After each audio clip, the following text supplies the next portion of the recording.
এখন এখানে প্রবেশ মূল্য নিল 50 টাকা। ঢাকার আগারগাঁয়ে 2014 সালে বাংলাদেশের প্রথম বিমান বাহিনী জাদুঘর প্রতিষ্ঠা করা হয়। বাংলাদেশ বিমান বাহিনীর গৌরবময় ঐতিহ্যের ইতিহাস এবং সাফল্যকে নতুন প্রজন্মের কাছে তুলে ধরার লক্ষ্যে এই জাদুঘরটি নির্মাণ করা হয়। জাদুঘরের ভেতরে ঢুকতেই বিশাল চত্বর চোখে পড়ে, আর এই চত্বরেই রাখা হয়েছে বিভিন্ন জঙ্গি বিমান, হেলিকপ্টার এবং রাডার। বাংলাদেশ বিমান বাহিনী জাদুঘরে 21টি বিমান ও 3টি রাডার রয়েছে, যার মধ্যে 3টি বিমান 1971 সালে মহান স্বাধীনতা যুদ্ধে ভারতীয় বিমান বাহিনী ব্যবহার করে এবং পরবর্তীতে বাংলাদেশকে উপহার হিসেবে প্রদান করে।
বিমান বাহিনী জাদুঘরে আগত দর্শনার্থীদের জন্য রয়েছে একটি food court, souvenir shop, Niladri, বিভিন্ন প্রাণীর প্রতিকৃতি, থিম পার্ক এবং নান্দনিক ফোয়ারা।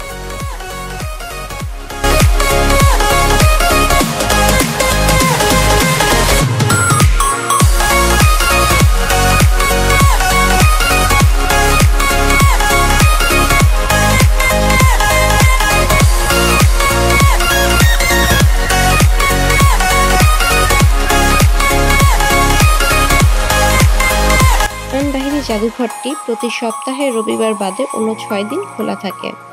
সোম থেকে বৃহস্পতিবার জাদুঘরটি দুপুর 2টা থেকে রাত 8টা পর্যন্ত খোলা থাকে, আর শুক্র এবং শনিবার সকাল 10টা থেকে রাত 8টা পর্যন্ত দর্শনার্থীরা জাদুঘরে প্রবেশ করতে পারে। জাদুঘরে সাধারণ দর্শনার্থীদের প্রবেশের টিকিট মূল্য 50 টাকা এবং সামরিক বাহিনীর সদস্যদের জন্য প্রবেশ মূল্য 25 টাকা। এছাড়াও 30 টাকা দিয়ে টিকিট কেটে জাদুঘর বিমান কিংবা হেলিকপ্টারে ওঠার সুযোগ রয়েছে। এখানে একটা ট্রেন আছে।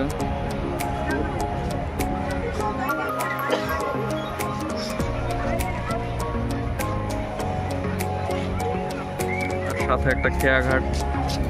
ট্রেনের টিকিট হচ্ছে 70 টাকা জনপ্রতি, আর খেয়াঘাট হচ্ছে জনপ্রতি 50 টাকা করে।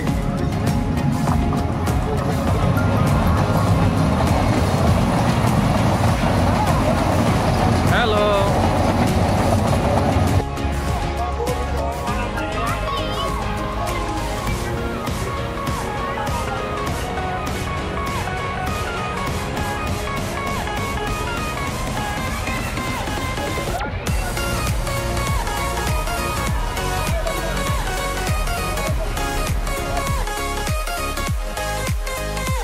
এছাড়াও এখানে বাচ্চাদের খেলার জন্য আছে পিকো ফান সিটি।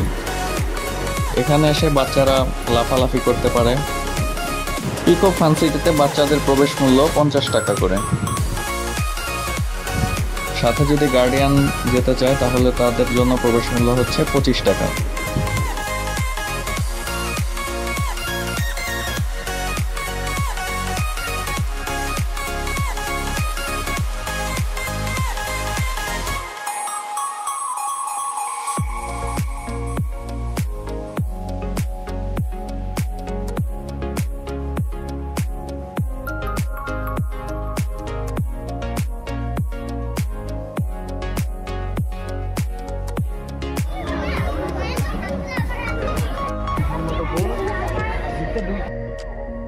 এই ছিল এবারের বিমান বাহিনী জাদুঘরের ট্যুর।